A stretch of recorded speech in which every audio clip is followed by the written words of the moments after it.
பாப்பாக்கு தோசை இங்கே வச்சிருக்கேன்டி வா.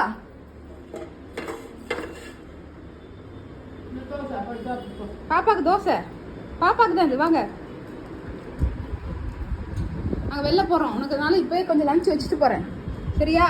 குட்கெல்லாம் இருக்கணும் சாப்பிட்டுட்டு வர வரைக்கும் சரியா? நாங்கள் போயிட்டு வர வரைக்கும் சாப்பிட்டுட்டு வர வரைக்கும்ன்ற சரியா சிட்னி? என்ன சிக்கன், இது பேர் என்னது, சொரக்காய் இதெல்லாம் போட்டு இப்போ ஒரு டிஃபன் ஐட்டம், ஒரு தோசை, ஒரு ஐட்டம் வர வைக்கிறேன் சரியாடா செல்லம்?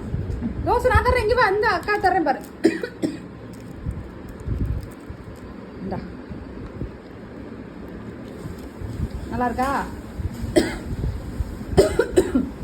இந்தா மெதுவாக சாப்பிடு, மெதுவாக சாப்பிடு.